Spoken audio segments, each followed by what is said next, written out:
Well, we don't keep track of everything, but the beauty of, to some extent, of evaluating businesses, large businesses, is that it is all cumulative. I mean, if you started doing it 40 or so years ago, you really have got a working knowledge of an awful lot of businesses, but there aren't that many to start with that are, and you can get a fix. What are there, 75 maybe or so important industries, and you get to understand how they operate, and you don't have to start over again every day, and you don't have to consult a computer for it or anything like that. So it has the advantage of accumulation of useful information over time, and you just add the incremental bit at some point. Why did we decide to buy Coca-Cola in 1988? Well, it may have been just a couple small incremental bits of information, but that came into a mass that had been accumulated over decades, and it's a great business that way. It's why we like businesses that don't change too much, because the past is useful to us. Charlie? I can't add a thing to that. Mr. Munger, I am intrigued by your marshalling of the Commodore and Aristotle to support your points. Very few of today's money managers would or could do that.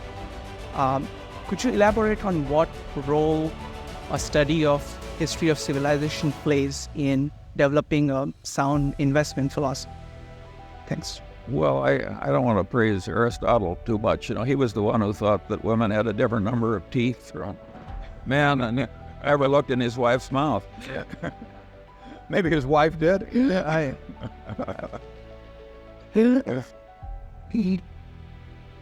I'm all in favor of a good general education, and I think it helps investment performance, and it helps business performance, and it helps one be a better citizen. And some of the things people say are quite memorable, and therefore they're helpful to the mind by the very ease with which they're remembered. And I think you'd be surprised how many bright investment professionals could talk a lot about Aristotle, or even people I can't stand, like Hegel. You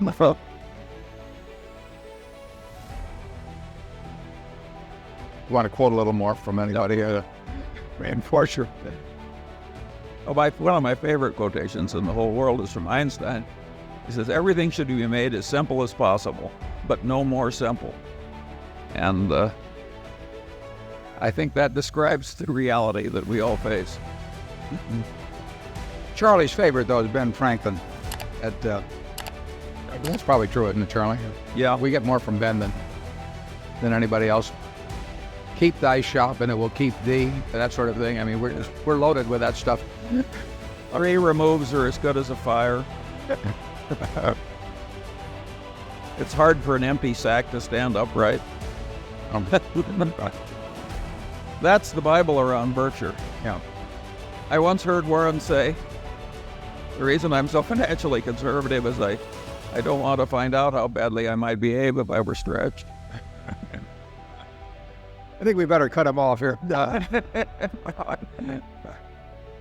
Zone 2, you better cut the thumping there and go.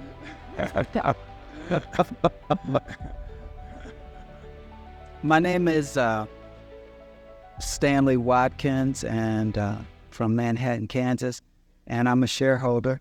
And I have 2 questions, and the first one I know the answer, so you can just say yes or no.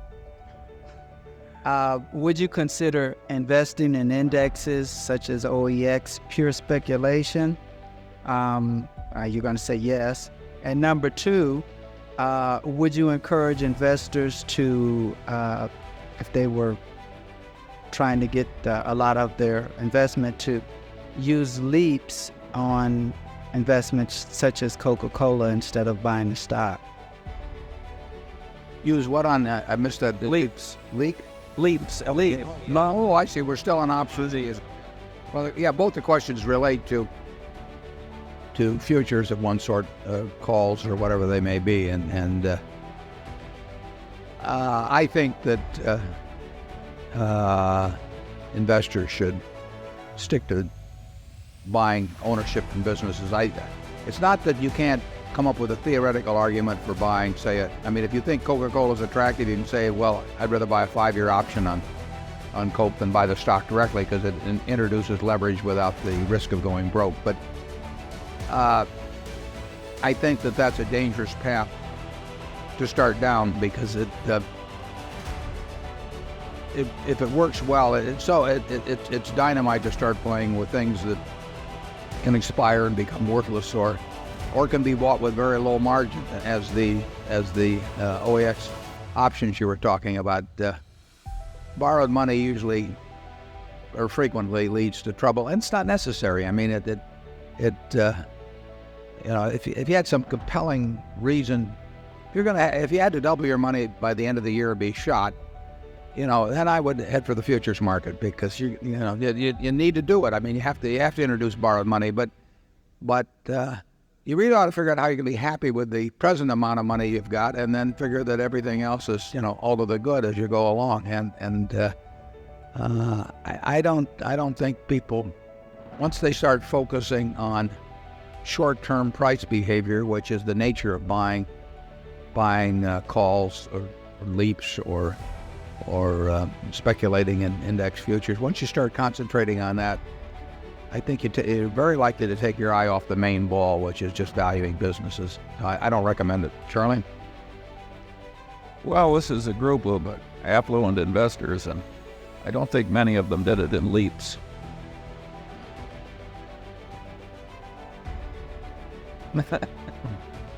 Yeah, it's certainly true. If we'd operated Berkshire with considerable borrowed money over the years, it would have done very much better than it has. But nobody knew what that amount of borrowed money the appropriate level would have been, and it wouldn't have made any difference to us. I mean, we had just as much fun doing what we've done that if we'd owned it on leverage and it had been twice as much. I mean, it's not the way we approach it. If you have X and you think you're going to be way happier when you've got 2X, it's probably not true. You really ought to enjoy where you are at the point, and if you can make 12 or 15% a year, and you desire to save and you like piling it up, it'll all come in time. And why risk losing what you need, and have for what you don't need and don't have it? It's never made a lot of sense to us. Warren wrote a letter when they were developing the security options businesses, and he urged the civilization not to allow the new exchanges. And you can see how much attention they paid to him. Yeah, the usual amount. Yeah, right. Area 3. Hi, my name is Greg Kolarch, a shareholder from Calgary, Canada, the home of Briax Minerals. My question for you is, the companies in the hazardous waste disposal industry have underperformed the market for about a decade now. Do you see any value in that area? We've never looked at that business. I'm familiar with the names of the companies, but that's been a business that I've never looked at, and maybe Charlie knows more about it than I do. He almost has to. No, we have never really looked at the hazardous waste business. We think there's a lot of toxic waste in the securities market. Maybe we get our fill that way.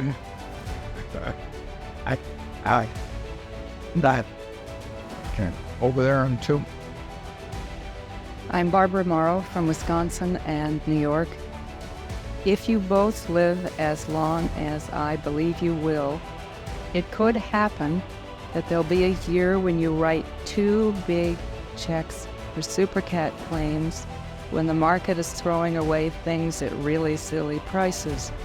Could you share your thinking about how much debt you would consider taking on to buy great businesses cheap in that kind of a situation? Well, if we had both a big hurricane in the Northeast or in Florida, and we had a big quake in California in the same year, and we had a financial market the financial markets tanked, perhaps because of those events, but perhaps for other reasons, we would be thinking about ways, it might not be borrowing money directly, but we would be thinking about ways to buy securities if they got cheap enough. I mean, anytime securities get cheap, Charlie, you're thumping again here. Anytime securities get cheap, we don't like to go to the office and not write a ticket. I mean, we certainly would have the ability to borrow some money. We would never borrow a ton of money relative to capital. We're just not set out that way. We don't want to disappoint anybody in this world. We don't even want to worry about disappointing anybody in this world. So we're not going to do that. But we have a lot of extra firepower overall, and I would say under almost any conditions that cause securities to get very cheap, we would find a way to buy some of them. Charlie? The beauty of our situation is that it has enormous flexibility built into it. If something were large enough and cheap enough, we could stop writing super cats. We're measuring opportunities one against the other, and we understand the way the numbers interplay. And so we have a lot of different options. And that's a huge advantage. There's so many places in business life where you have practically no options at all. You're just in a channel that you have to waltz down the channel, and you don't have any options to do anything else. We have enormous options. We may not exercise them, but we have enormous flexibility. Yeah, we know they're there, and there's no reason to push on anything now. At least we don't have any reason to push ourselves. But if it ever became advantageous to push somewhat, we would push, although never to a degree that in any way caused us to lose a minute of sleep about fulfilling every obligation we had. In the domestic soft drink business, is it winner take all? I mean, is there room for three competitors? And honestly, does Dr. Pepper have a future? Yeah, I would say Dr. Pepper has a future. I'll answer the second one. But sure, there's room for more than one. I think Coke's market share will go up pretty much year after year, but not, we're talking tenths of a percent in that business, but tenths of a percent are important. The U.S. market is what? Must be 10 billion cases, so 1%'s 100 million cases. There will be Dr. Pepper appeals to a lot of people. Interesting how regional tastes can be. I mean, a Dr. Pepper will have a share in Texas that's far higher than it will be in Minnesota or something. But there are people that are going to prefer it. And interesting thing though is that the high percentage of people that prefer cola, for example, although the cola percentages have gone down a little bit, the fastest growing big beverage at Coke is Sprite. Sprite has had huge gains in sales. It does well over 1 billion cases a year, and it sells very well in a whole bunch of countries. So you can make money with a soft drink company that doesn't dominate the business. You'll do a lot better with one that does dominate. But it's not a winner take all. It's not like two newspapers in a town of 100,000 or 200,000. There are certain businesses that are winner take all, clearly, but soft drinks is not one of them. It's 3:30. I thank you all for coming. I look forward to seeing you next year, and so on.